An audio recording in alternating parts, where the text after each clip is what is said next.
So right here, I have the brand new 12.9-inch iPad Pro, and right here I have the brand new second generation Magic Keyboard. Wait a minute, this is the first generation. It's not compatible with this, or is it? Well, let's find out today in another super cool unboxing.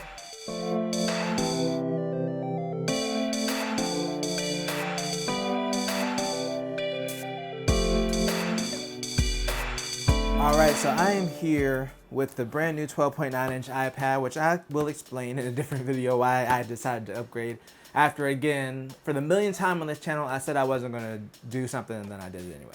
But that's not the point. We're not here to criticize me. We are here to find out the answer if this Magic Keyboard will fit on this iPad.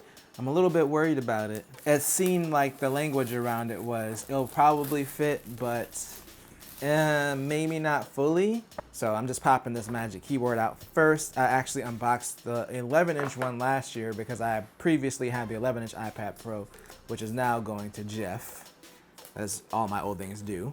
But yeah, this is just basically a bigger version of that, and I actually love the Magic Keyboard.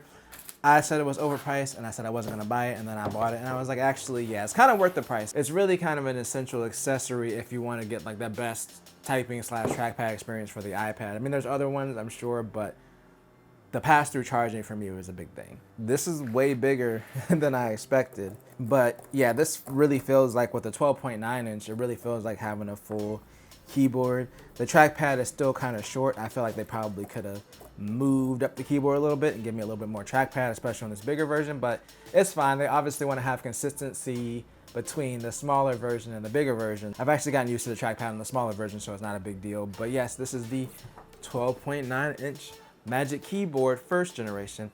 It's confession time. I knew that I bought the wrong keyboard. I bought it on purpose. So I really didn't accidentally buy it. It was a calculated move. Let's get this iPad open while I explain. Ooh, that pill, refreshing. So basically, the Magic Keyboard for this generation iPad, of course, is $350 right now. As of this recording, I'm recording this video on Saturday, July 24th. Best Buy has this generation on sale for $200, the last generation one. That's $150 off. That's almost getting pretty close to 50% of the price. So if this mostly works, then I would have saved $150. And if not, it's not a big deal. I can always return it and get the other one. But I'm definitely gonna try this first before spending the extra money to get the new one, which aside from being a little bit bigger, is exactly the same. Now, I know that this will work functionality-wise, like while the case is open. It's really a question of if it'll close all the way since this new iPad's thicker. I haven't had a 12.9-inch in a long time. I had the first generation iPad Pro 12.9, and I hated it because it was so big. But after I swore off of it and got the 11-inch Pro, I loved it because of the size. But I went 12.9 this time because of the screen, and obviously there's an advantage to having the screen. And I do all my thumbnails on my iPad, so having the bigger and better screen does seem like an advantage. Plus, when I had the big iPad, it had the bezels, so that kind of made it unwieldy. This actually doesn't seem too bad. So that's out of the box. Is there anything else that comes with this? You get your USB-C charger, this 20 watts.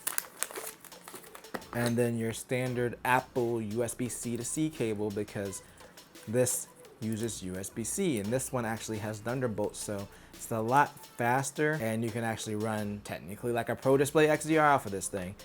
And this iPad also has the A1 chip, the same as the MacBook Air, the new iMac, and the Mac Mini.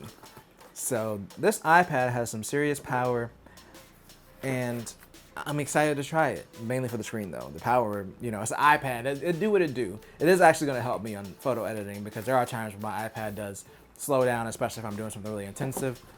So that's kind of another reason to upgrade. But again, I'm gonna do like a first impressions video and kind of get into my thoughts more on the software side of the screen. This video's main purpose is just to see if this fits in this case. So let's find out what the deal is with this whole thing. So I'm gonna pop this open. This just snaps to here magnetically. Connection wise, this is fine. It snapped right up there.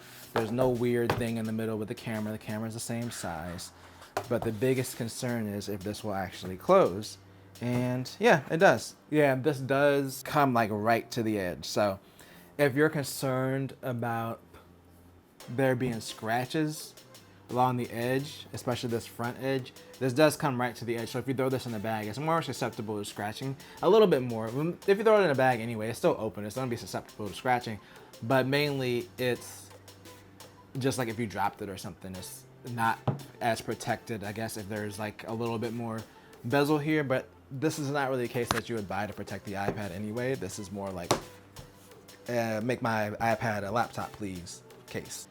Tipping wise, it tips over at about this point, like if you were to knock it back. So it's pretty sturdy as well with the case up here. But yeah, there's like no space at all for this thing. So if you really wanted to get like a screen protector, unless you got one of the plastic ones that are just, you know, super thin, you're not gonna get a screen protector like a glass one up here with this first generation case. It just doesn't have enough space in here. But my main point of this video is, for me, it was worth it. I was hoping it would fit. It seems fine to me. Like the little compromises, I don't really care about. Like the fact that it does come to the very top edge here, that doesn't bother me. It's $150 cheaper. So I'm guessing because they're discontinuing these, they're probably discontinuing the 11-inch too. They've both been on sale because, yeah, the current generation one works perfectly with the new iPads. Plus, it works with the previous generation. So there's really no reason to keep these around. So if you do have the new 12.9-inch iPad Pro and you're looking for a Magic Keyboard, as long as you don't plan on putting like a screen protector on here, which I don't use it because I use the pencil with it, and every screen protector I tried on my 11-inch just didn't work well with the pencil. But if you're planning on using one, then it's probably not going to work. But yeah, I'm glad that I saved myself $150 on this keyboard, but I got it for $200 again at Best Buy because they're trying to get rid of them. So yeah, if you're considering it, especially if you have the 11-inch, the 11-inch is not even that much thicker from the last two generations, so that one works just fine. Those cases have been on sale too. So yeah, just look for these last generation ones to save you a few bucks or quite a bit of money in my case. But anyway, that's going to conclude this video. I will be back once I've had a little bit more time with this for my hardware and software impressions. This was literally just a test to see if this will fit in this case. But if you enjoyed this video, then make sure to tell a friend, tell a coworker, like, share, and subscribe, and always do at least 2 things at the same time. Peace.